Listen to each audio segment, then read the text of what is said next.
ने छोटा सा शॉर्ट टर्म टाइम फ्रेम में एक डबल टॉप का फॉर्मेशन बना है 2650 2750 के अराउंड। तो वहां से stock price multiple times try किया था पार करने के लिए, लेकिन वहां से रेजिस्टेंस जोन लेकर नीचे की ओर आ रहा है। तो अभी भी देखा था इमीडिएट बेस में 2480 के अराउंड भी सपोर्ट जोन से लग रहा है कि अभी भी एक फिलहाल ऐसा नो ट्रेडिंग जोन में है कि ऐसा क्लियर ट्रेडिंग नहीं है अभी फिलहाल इसमें।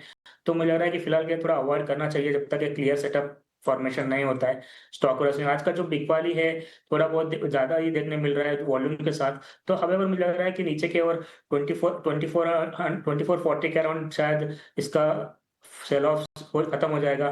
तो वहां से फिर से एक बार बाउंस बैक देखने मिल सकता है। तो फिलहाल के लिए अभी एक कोई क्लियर सेटअप नहीं है, तो फिलहाल मैं अवॉइड करना चाहता हूँ स्टॉक।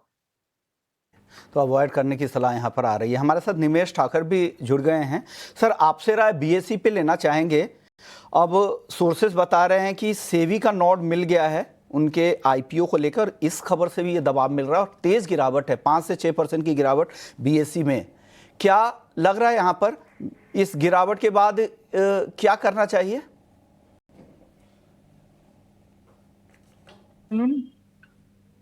निमेश जी। जी जी, वेरी गुड आफ्टरनून। मेरा मानना है कि स्टॉक के अंदर सर आप, लेकिन चलिए उससे पहले सेबी चेयरपर्सन की बाइट वो सुनवा देते हैं, उन्होंने क्या कहा है, फिर हम आगे बीएसई पर आपको राय लेकर आएंगे। No, I think the RBI is looking into that. Whatever the SEBI has to do in relation to whatever SEBI's remit is, SEBI is doing. Which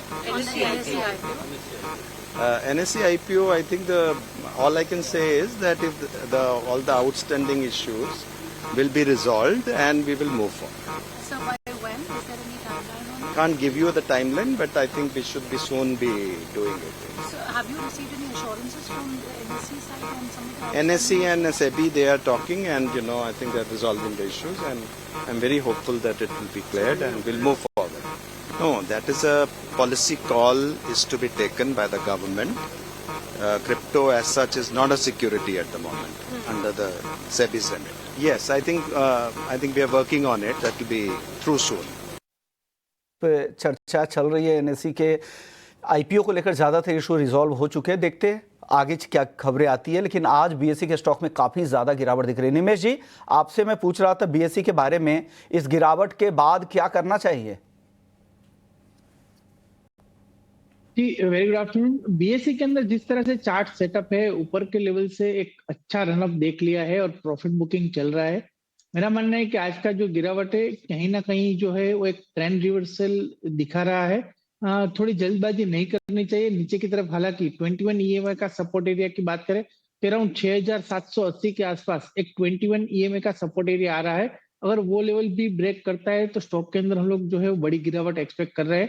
तो मेरा मानना है फिलहाल एक बार दूर रहना चाहिए। और जिन लोगों ने लोअर लेवल से बाई किया हुआ है, नीचे की तरफ जो ये जो 6780 का लेवल है उसके नीचे एक स्टॉप लॉस लगा के होल्ड कर सकते हैं। अदरवाइज फ्रेश बाइंग यहाँ से अवॉइड करना चाहिए, ऐसा मेरा मानना है। खरीदारी अभी फिलहाल बचना चाहिए बीएसई से।